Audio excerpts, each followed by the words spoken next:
मैं आपको लगातार हर ग्राम पंचायत से रूबरू कर रहा हूं, उनके जो सरपंच है उनके कार्यकाल को आपको लगातार दिखा रहा हूं। तो इस वक्त मेरी मौजूदगी जहारखेड़ा ग्राम पंचायत में है और जहारखेड़ा ग्राम पंचायत के सरपंच प्रतिनिधि आरिफ खान मेरे साथ हैं। मैं आरिफ भाई से जानना चाहूंगा जो उनका कार्यकाल था, जो 5 साल के जो कार्यकाल में विकास कार्य जो ग्राम पंचायत में किए थे, उनको लेकर सीधा आरिफ भाई के विचार आपके सामने रखें। आरिफ भाई, पहले तो हमारे चैनल में आपका बहुत बहुत स्वागत है। क्या क्या कहें?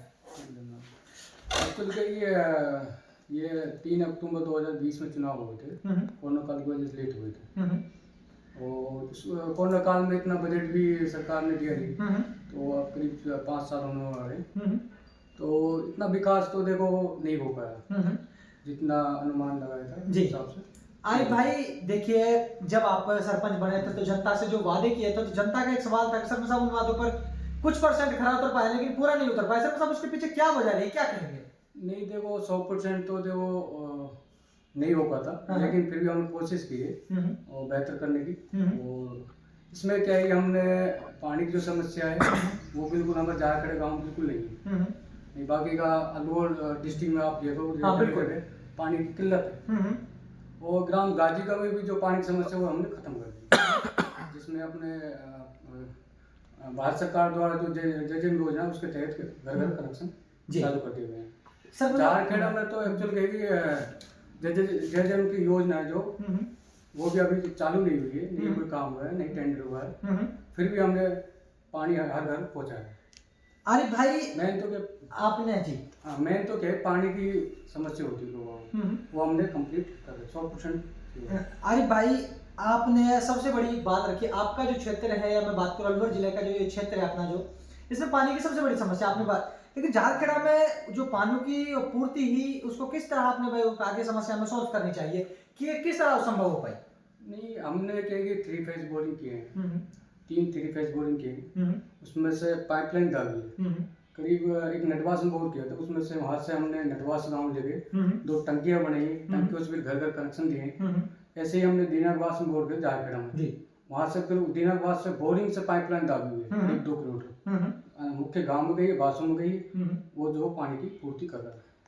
अरे भाई देखिए, जहारखेड़ा की बात कर लें या आपके जो रिकॉर्डेड गांव है, 3 गांवों की मैं अगर बात करूं, तो एक उनमें से बात अगर तीनों ही आप पूरी ग्राम पंचायत की बात करो सबसे, तो तीनों क्या है, पानी की जो ये समस्या है सभी चीजें पूरी ग्राम पंचायत में खत्म हो चुकी है, फिर जहारखेड़ा में खत्म हुई है? मुख्य करके जहारखेड़ा में तो बिल्कुल कोई समस्या नहीं पानी की, गाजी का में भी नहीं, थोड़ा सा गुल्लाबास में भी समस्या थी, लेकिन हमने उसको नटवास में जो बोरिंग किया था उसी से पाइपलाइन दाब के हमने गुल्लाबास में 2 टंकी बनाई थी, उसमें पाइपलाइन से कनेक्शन करके घर घर कनेक्शन किया हुआ है। देखिए आरिफ जी, अगर मैं जानना चाहूँ सबके साथ, आने वाले फ्यूचर में जो अपना 1 ईयर का जो कार्यकाल जैसे कि गवर्नमेंट ने जो इंक्रीज किया, अगर मैं इसके लेकर बात करूँ, तो जो समस्या है बजट अगर आगे से गवर्नमेंट आपको देती है, तो समझा इस समस्या को जो शायद रोड की हो इसको सॉल्व करा पाएंगे?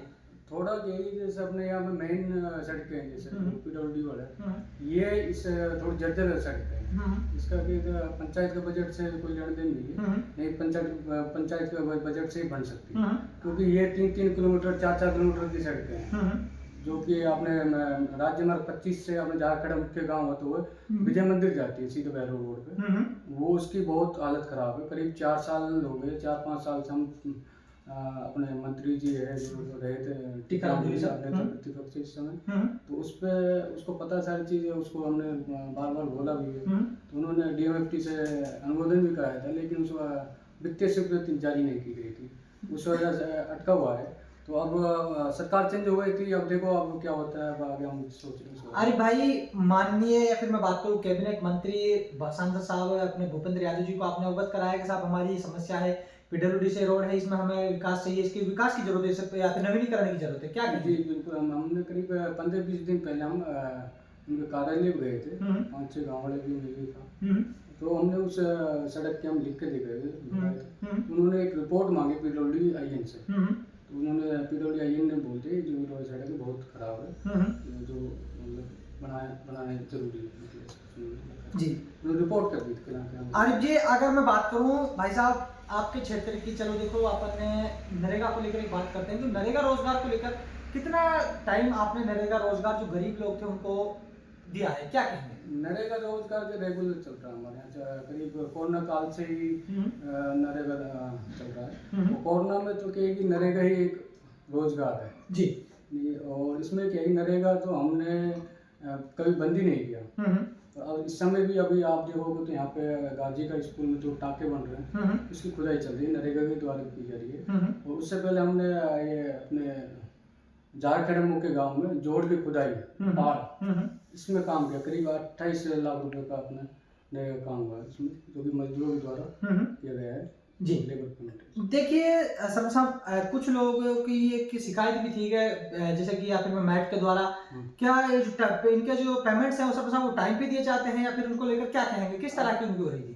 नहीं, नरेगा पेमेंट और लेबर का पेमेंट तो देखो टाइम से आ जाता है, इतना पेंडिंग नहीं रहता, ये 10-20 दिन की अलग बात है। थोड़ा मैट का है, मैट का प्रॉब्लम होती है, मैट का थोड़ा लेट आता है, वो सरकार के स्तर से वो अपना उसमें ग्राम पंचायत से नहीं आना, ग्राम पंचायत का कोई उसमें मैटर नहीं है, पंचायत समिति है, उसमें जिला परिषद है, वहाँ से वो डलता है। आरिफ जी देखिए शर्मा साहब, एक सवाल निकल कर बहुत बड़ा सामने आया था कि सरपंच साहब जब सरपंच बने थे तो उस टाइम सरपंच साहब ने जो वादे किए थे चलो उनको हम आगे, लेकिन सरपंच साहब ने एक विकास किया था कि मैं गरीब लोगों के विकास की बात करूंगा। अगर गरीबों की बात करूं सरपंच साहब, गरीब लोगों का किस तरह आपने ध्यान रखा, किस तरह विकास? गरीब लोगों के लिए तो जो सुविधा भारत सरकार या राजस्थान सरकार जो योजना ला रही है उसको हमने घर घर तक पहुँचा है। और दूसरी बात ये अपने जैसे PM आवास योजना है, करीब हमारे यहाँ पे 22 सैंक्शन है, उसमें से करीब 3 तो ऑलरेडी बन चुके और बाकी का 10 में काम चल रहा है, प्रेजेंट में काम चल रहा है आवास में। देखिए आरिफ भाई, अभी फिलहाल आपने एक सवाल की बात कही, PM आवास की मैं बात करूं तो फिलहाल प्रेजेंट में साइट भी ओपन है, राजस्थान गवर्नमेंट की जो सर्वे चल रहा है, फिर मैं तो उसको लेकर अगर बात की जाए तो क्या कितने लोगों का आपने लोगों का नाम जुड़वाए? नहीं, हमने यही अभी सर्वे किया था, करीब 1 महीने से हम उसी में लगे पड़े थे। 28 नए सर्वे किए हमने, जिनके कच्चे मकान है और जो उसकी मतलब लाभ ले सकते हैं वो बना सकते हैं, उस हिसाब से हमने गरीबों को सर्वे करा, 28 को हमने किया है। बाकी का एक ग्राम सभा मीटिंग हुई, उसमें हम उसको अनुमोदन करके राज्य सरकार को भेजेंगे। अरे भाई, अगर मैं आपसे बात करूं आपके ग्राम पंचायत में, जैसे कि PSC की बात करूं, CSC की बात करूं, क्या हॉस्पिटल व्यवस्था को लेकर क्या कहेंगे?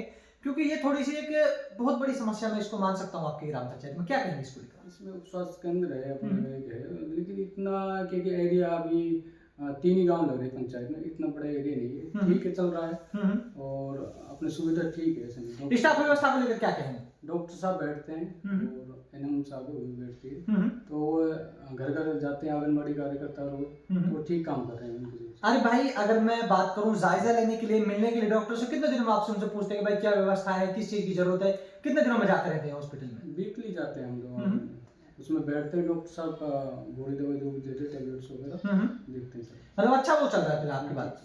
अरे भाई, एक सबसे बड़ा सवाल होता है कि जब सरपंच बनता है तो वो जनता के विकास ना कर खुद का विकास, अपना परिवार का विकास, सरपंच साहब वो सबसे बड़ा सवाल होता है कि खुद कमाने के लिए सरपंच बनाओ। अरे भाई, इस सवाल को किस तरह देखते हैं? तो सोच बनी हुई, बाकी कुछ नहीं है। देखो, राज्य सरकार जो बजट देती है उसका टेंडर होता है बकायदा, और जो है वेंडर वो काम करता है, उसमें सरपंच का कोई रोल नहीं होता, सरपंच वो काम देखता है और पेमेंट करता है, सरपंच का कितना काम होता है। अब ये सोच लोगों की बनी हुई है। अरे भाई, कुछ लोगों का ऐसा भी कहा गया कि सरपंच ने गांव का विकास ना कर खुद का ज्यादा विकास किया है, और कुछ अवैध खनन जैसे के मामलों को, उसको लेकर आप किस तरह सवाल को सिद्ध करेंगे आप? नहीं, ये तो कि सोच लोगों की गलत है, अवैध खनन बिल्कुल नहीं है, ये चीज जो सूचना है वो मतलब गलत बता रहे हैं। अरे भाई, अगर मैं बात करूं आपके यहाँ पे जैसे कि नरेगा को लेकर तो आपने, लेकिन एक सबसे बड़ी बात होती है एजुकेशन। अपना मेवात क्षेत्र के ऊपर एक पिछले पढ़ का टैग लगा हुआ है। शिक्षा की अगर मैं बात करूं तो सरकारी स्कूलों में किस तरह की शिक्षा अपने बच्चों पर ध्यान दें कि मेरा गांव, मेरी ग्राम पंचायत आगे बढ़े? सरकारी स्कूल में तो क्या है, जैसे आपने नई ग्राम पंचायत बनी थी 2019-20 में, पंचायत का पुनर्गठन हुआ था उस समय के लिए अपने जो ग्राम झारखंड में जो स्कूल है ये 8वीं तक थी, फिर इसमें क्या है कि 2022 में 23 में इसको हमने अनुमोदन करके 12वीं तक कराई थी सरकार, राज्य सरकार से। अभी 12वीं तक के एजुकेशन के लिए तो देखो स्कूल नहीं होती है मेन तो, और झारखंड स्कूल के बाद हमने गाजू के स्कूल पे भी हम फोकस है, क्योंकि प्राइम लोकेशन है गाजू के स्कूल। हाँ बिल्कुल, इसलिए मैन ऑन द वे, क्योंकि इतना फ्रंट मेन हाईवे पे कहीं नहीं मिलेगा स्कूल। बिल्कुल।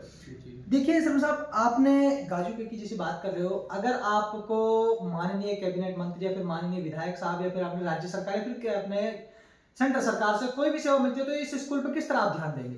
हमने गाजूगा स्कूल को लिए भी हमने 12 तक स्कूल लिख के दिया है, इसको मतलब 8 से 12 तक किया जाए। तो ये प्राइम लोकेशन की वजह से और ये कि बिल्कुल मध्यम पड़ती है, आसपास गांव में 6-7 गांव लगते हैं जहाँ से सब जगह से बच्चे यहाँ आ सकते हैं हाईवे की वजह से। बिल्कुल। देखिए आरिफ जी, अगर मैं बात करूं आपके यहाँ की ग्राम पंचायत की, जैसे कि जब ये नई ग्राम पंचायत बनती है सब साहब 0 से स्टार्ट हुई थी अपनी ग्राम पंचायत, तो फ्यूचर को लेकर क्या प्लानिंग है? अगर मैं बात करूं फ्यूचर में जनता दोबारा मौका देती है, जो इस बार जो विकास की कमी रही थी उसको क्या कहेंगे आप? विकास की कोई ऐसी कमी नहीं, मेन हाईवे रोड है उनका तो पीडब्ल्यूडी बना सकती है हाँ या यूआईटी बना सकती है। हाँ बिल्कुल सर। इसमें पंचायत का कोई रोल नहीं, पंचायत तो सरपंच लिख के दे सकता है, गांव वाले भी उनको बस एक कह सकते हैं, हम कह सकते हैं। ये तो राज्य सरकार है, पीडब्ल्यूडी वगैरह यूआईटी उनसे। अगर जनता ने जैसे आपको 2020 में चुना, अगर फ्यूचर में जैसे आने वाले चुनाव में आपको दोबारा सरपंच चुनती है, तो इस बार किस तरह विकास किया जाएगा पूरी ग्राम देखो पंचायत? हमने कोई कमी नहीं छोड़ी पंचायत के कामों में। बाकी का पानी की कोई समस्या नहीं, बिल्कुल 1%। और मैंने तो कि पानी की जो समस्या थी बिल्कुल खत्म कर दी थी। अब सड़कें हैं, मेन मुख्य गांव में झारखंड में कंप्लीट सीसी सड़क में नाली बनी पड़ी है, जो कि कुओं में हमने पानी कर रहा है सबका, कोई कीचड़ वगैरह मुख्य गांव में नहीं है जी। और रही बात बासों की, बासों में भी हमने सड़कें बनाई हुई है। आरिफ जी, आप हमारे चैनल के माध्यम से आपकी ग्राम पंचायत का किस तरह धन्यवाद व्यक्त करें? गांव वाले चुनते हैं तो हमें बेहतर काम करने के लिए कोशिश करें। देखिए जम साहब, रमजान का अपने मैं बात मुसलमान समाज में सबसे बड़ा महीना रमजान का पाक मंचा, ईद उल फित्र का त्यौहार वो भी आने वाला है, किस तरह मुबारकबाद देंगे अपने क्षेत्र में? सभी लोगों को ईद की मुबारकबाद एडवांस में जी। और सभी ग्रामवासियों और ग्राम पंचायत क्षेत्रवासियों को बहुत बहुत मुबारकबाद और आपका भी धन्यवाद जो आपने इंटरव्यू लिया है। जी। तो आरिफ, आप जैसे कि हमारे साथ सरपंच प्रतिनिधि आरिफ खान जुड़े थे, जो ग्राम पंचायत जहारखेड़ा के सरपंच प्रतिनिधित्व कर रहे हैं। उन्होंने जैसे कि बताया जो पानी सबसे बड़ी समस्या होती है ग्राम पंचायत की, पीने की पानी की समस्या भाई ने सबसे पहले सॉल्व की। उसने बताया कि जनता फिर से आने वाले फ्यूचर में उनको दोबारा सरपंच चुनती है तो विकास की जो गति होगी इससे डबल की जाएगी। और किस तरह आपने उनके विचार सुने, तो आप लोग मेरे साथ लगातार देख रहे हैं पंचायत चुनाव कवरेज राजस्थान।